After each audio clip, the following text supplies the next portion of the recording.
Welcome to the Tucson NetworKings podcast. I'm your host, Gordy, along with master networker and sales guru, Don Zavis. Together, we talk about how to get the most of your business networking in Southern Arizona. We'll discuss tips, tricks, what to do, what not to do, with some amazing people that know how to build lasting business relationships from this thing called business networking. So strap in and enjoy the show.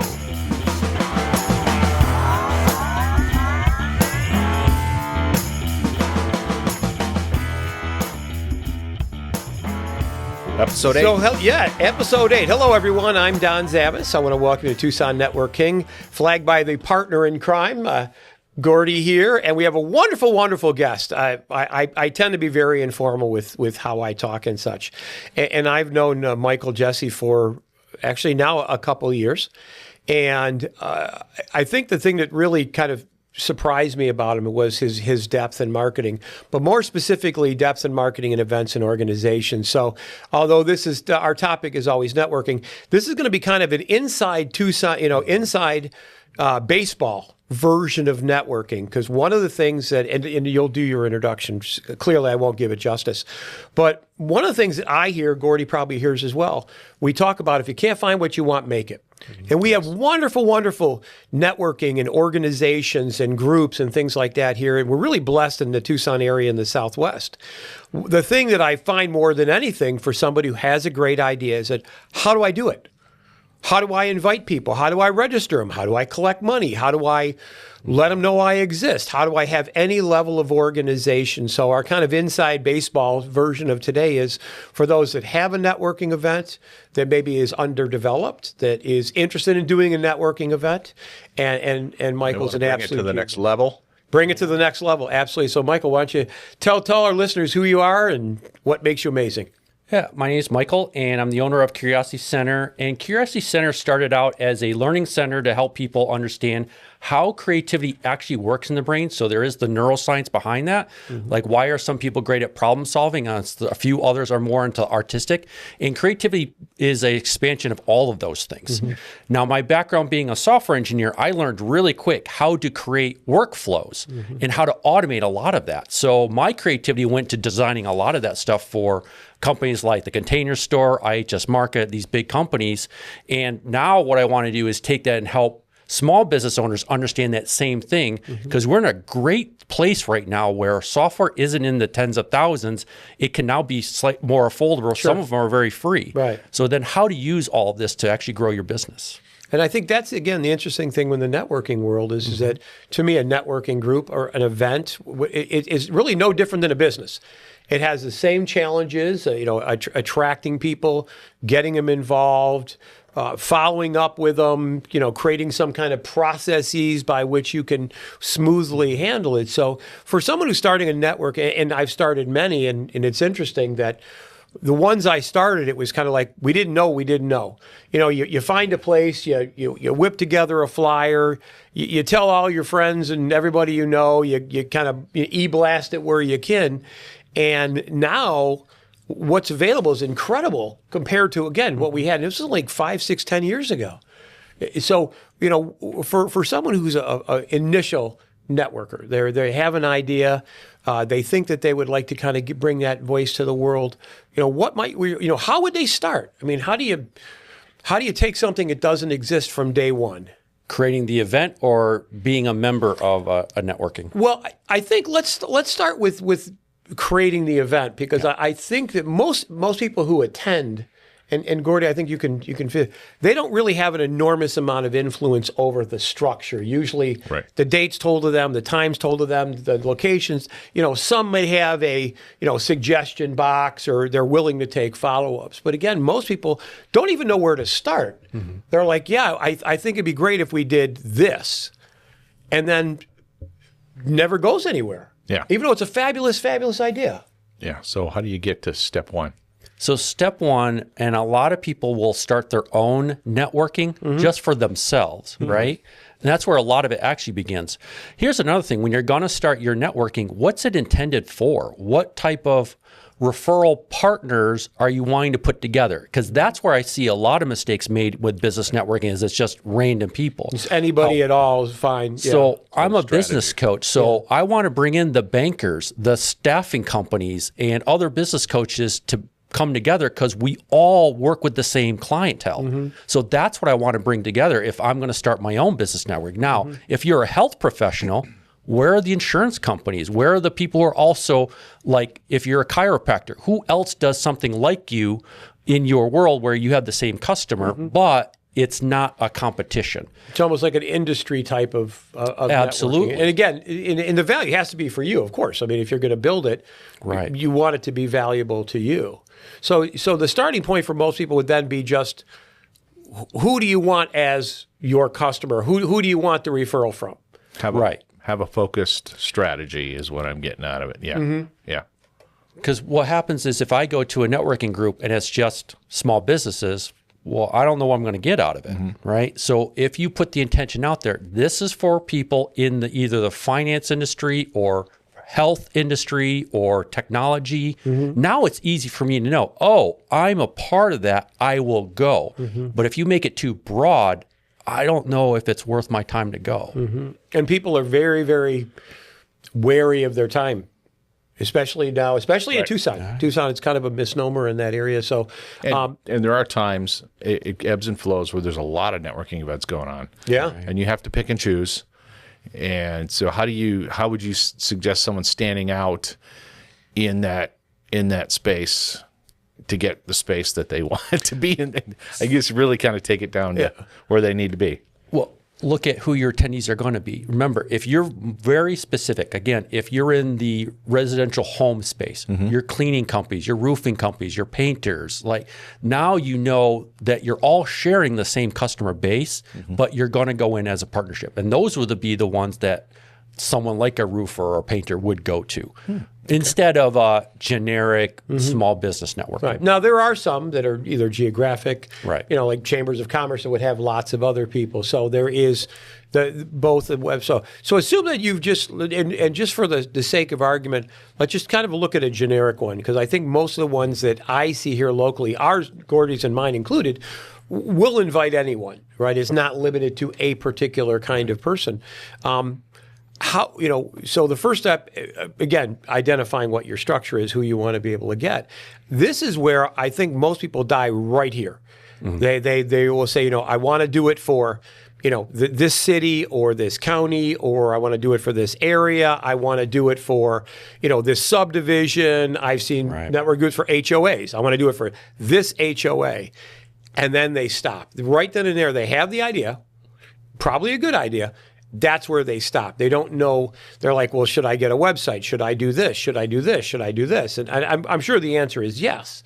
But my thought is that there's got to be more logic in it than just the randomness of, because again, and you and I have talked about this, things that I've built, I never built for an online world.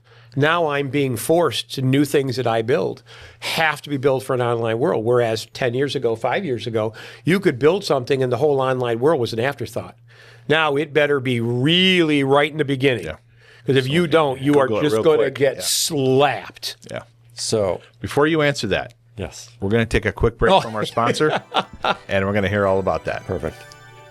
The Tucson Network Kings podcast is brought to you by Sarah Souders, your local Tucson native real estate advisor with Russ Lyon Sotheby's International Realty, where luxury is an experience, not just a price point. Feel welcome to contact Sarah today at 520-305-6974. Arizona license SA 708-354-000. All right, welcome back, everybody, to the Tucson Network Kings podcast. We're the Gordy. Kings. That's Don, self-proclaimed. I bought a little crown I'm going to wear next time. But want a we crown, have too. Michael Jesse from the Curiosity Center here, his own business. Don, I think before the show, you asked him kind of a really good question on what the next step. You have an idea. You want to move into creating a networking event. You know you need technology in that to get it out there. So go ahead and answer that, unless you want to paraphrase that question. No, you said it perfectly. But and I want to include people like I've had chambers that do mixers. Mm-hmm. To me, a mixer isn't, although structurally it's a networking event, you have the opportunity to do it. The networking events that I look at are the ones, again, make your cash register ring. To me, there's a very distinct differentiation between a social event, grab a beer, wander around. I'm totally into that because I like beer, right? But then there are other ones that want to be a good utilization of your time, especially as you said earlier. You have to be judicious, especially when you've got 10 or 15 or 20 of them available to you. What are the ones that are really going to do? And the ones I think that, Michael, that your input will influence are the ones that are really going to be the ones that go. They're going to have a lot more people. It's that rising tide raises all ships. The quality of the people, the focus of the people, the intention of the people. So now I have an idea. I want to do this. It's going to be general.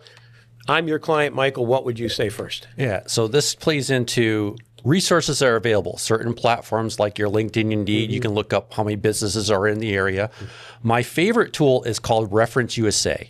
And this is one that a lot of people don't realize they have free access to. It's like here in Pima County, as long as you have a public library card, you have access to the Ignite program. The Ignite program is small business resources that the Pima County pays for, like your Hoopla Digital. So if you wanted digital ebooks or audiobooks, Canopy, which is streaming, but Reference USA is where you really want to go. And this is for all businesses.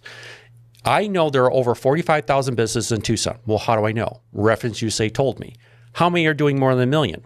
4,500. How do I know this? This tool will tell me. How many people are in this particular industry? So I went and looked at roofing, 127. How many are in cleaning? 128. How many in real estate? 2,000. How do I know this? This tool tells me. Wow. So now it makes it easy for me. If I'm building a network type of event, I know how many people are possibly going to show up. Now I have something realistic to work on. Mm-hmm. And now it makes it also easy for me to do the outreach because you have access to the phone numbers and the people who actually are owners of the organization. And would that also be like a city? Can it break down to the geography all across part? The U.S. and Canada. So this is a great tool, especially for those companies who want to work across the U.S., such as myself. Right? I'm not limited to local. I can do a lot of virtual. But those who are local, you can bring it down to Tucson, Oro Valley, Green Valley, Sahuarita, Vail, Marana, however you want to do it. Mm-hmm. And that's how I know in the greater Tucson area is 45. Yeah. Let me ask you. So you got a sector you're looking at. Right. You want to network them. How do you get them there? Do you put a benefit to make it educational? How do you entice them to come to your event?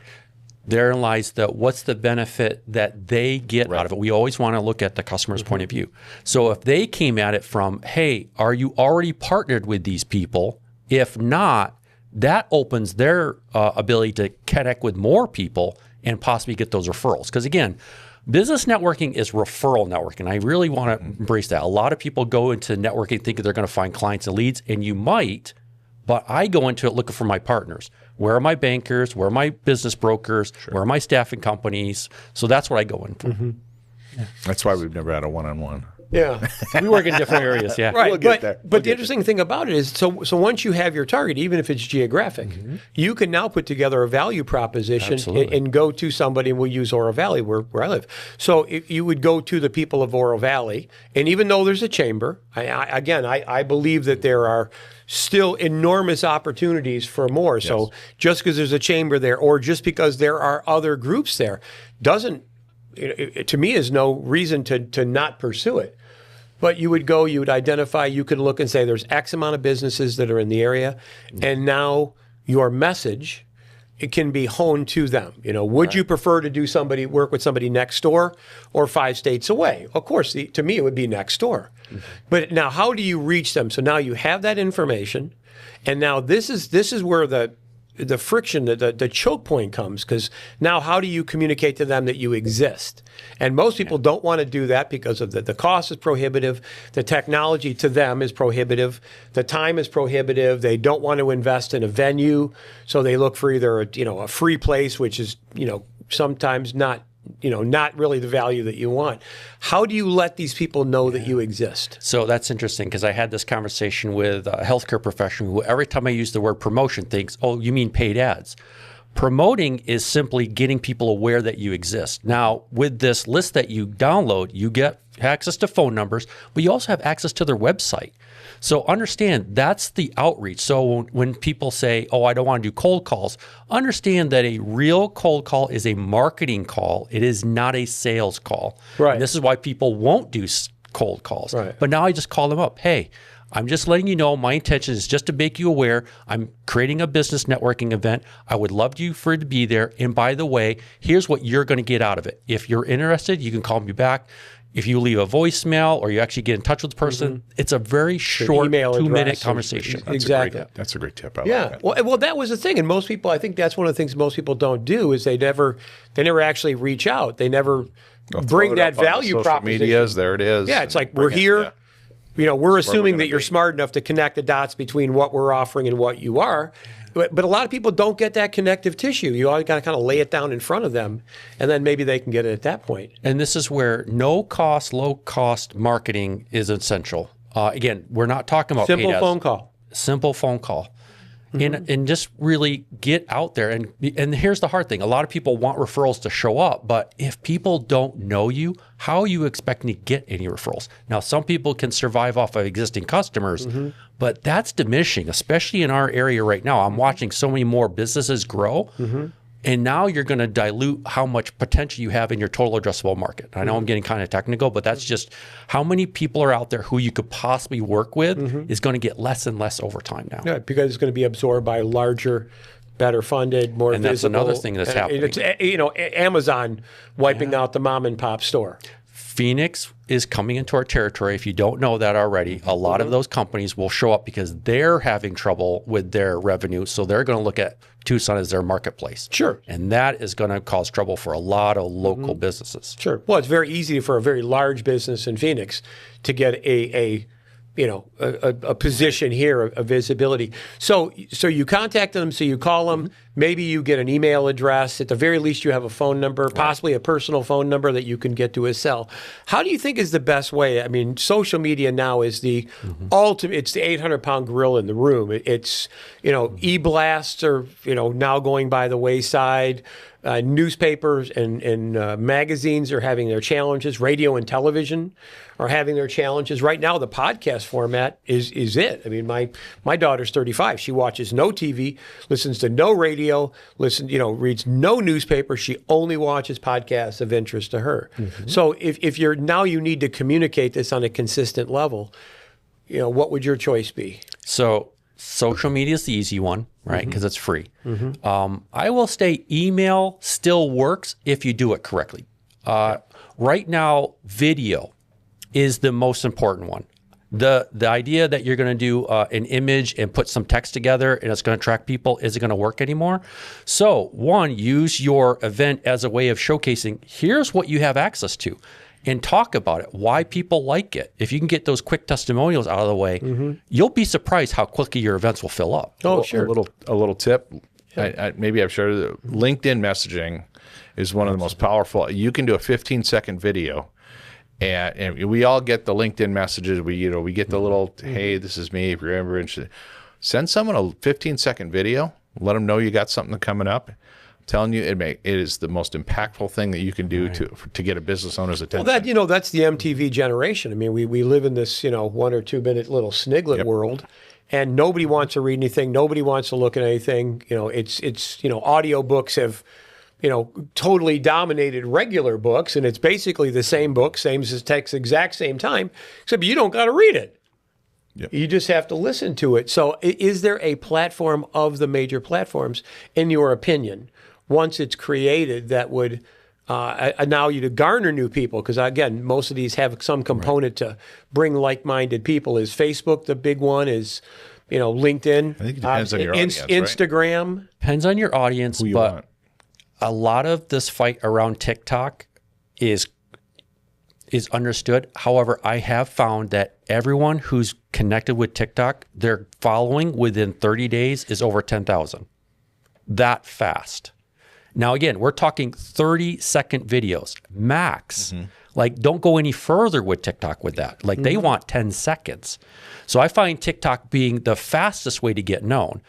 If you use Facebook or Instagram, you are going to look at different potential referral partners. It could be like Facebook is part business, because again, you have a Facebook page. Instagram, I still find it to be more business to consumer type. LinkedIn, like you had just mentioned, a video or an audio on LinkedIn will help.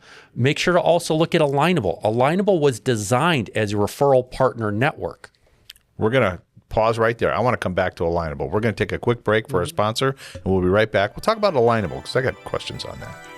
The Tucson Network Kings podcast is brought to you by Sarah Souders, your local Tucson native real estate advisor with Russ Lyon Sotheby's International Realty, where luxury is an experience, not just a price point. Feel welcome to contact Sarah today at 520-305-6974.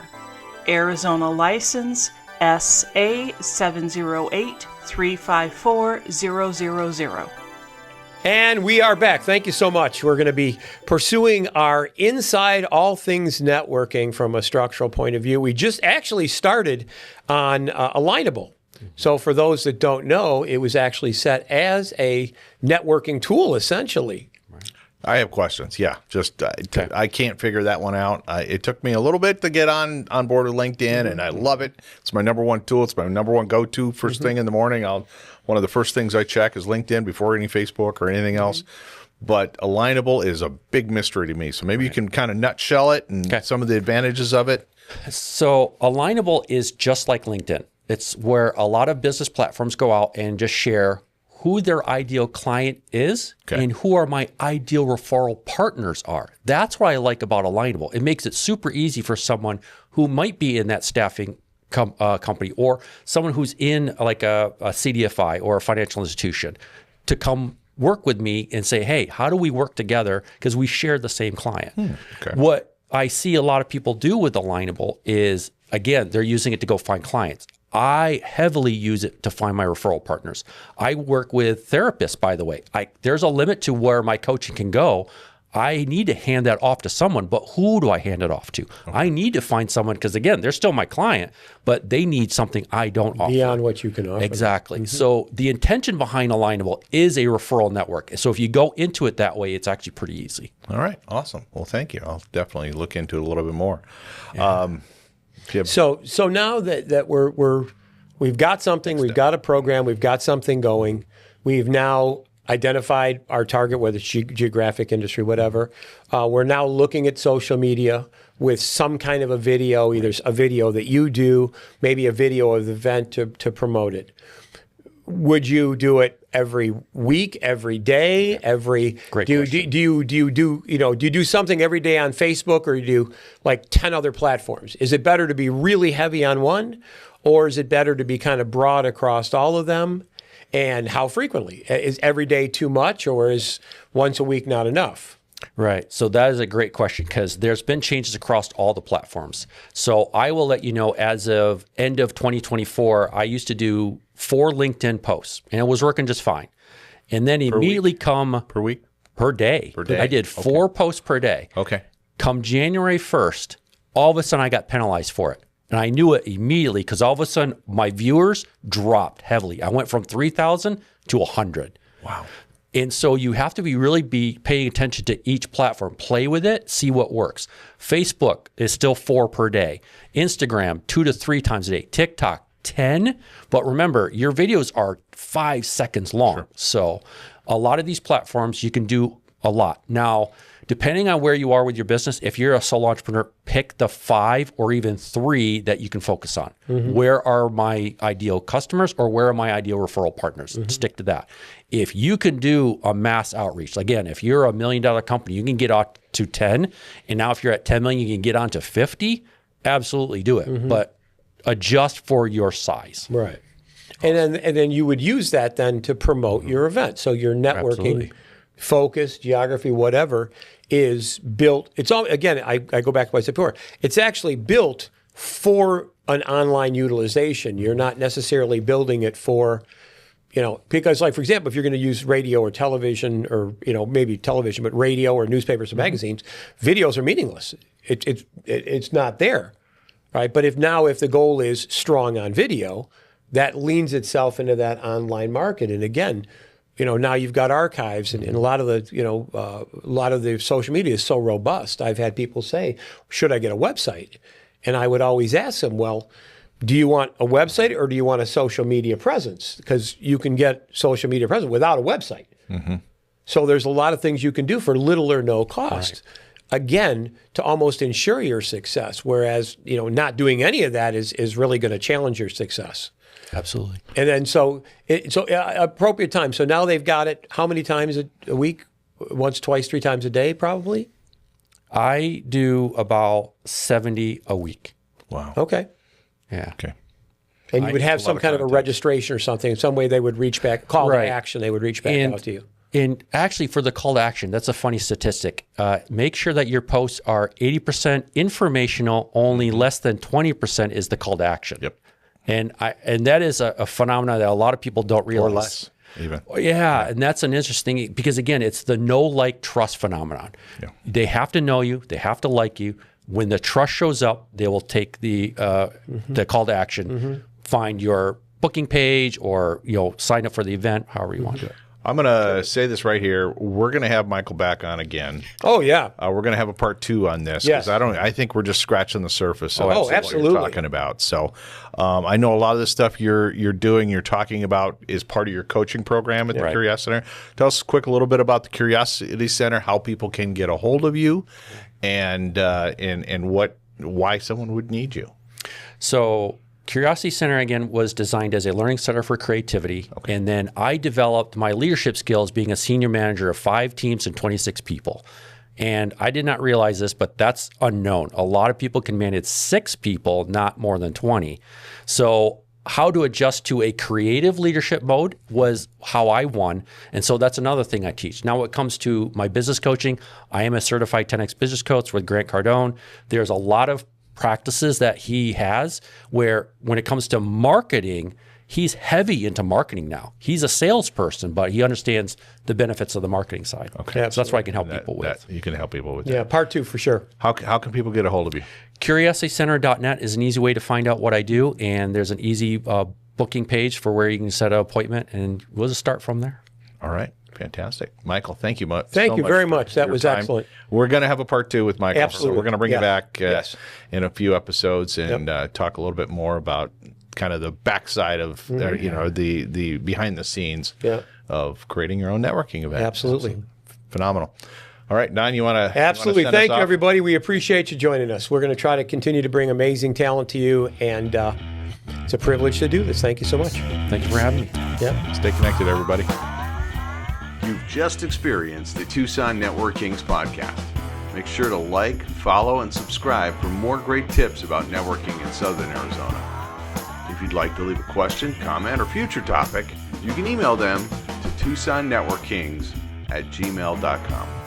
Also, if you'd like to know more about all of the networking events happening in town, make sure and check out NetworkingTucson.com. That's NetworkingTucson.com. Know where to go.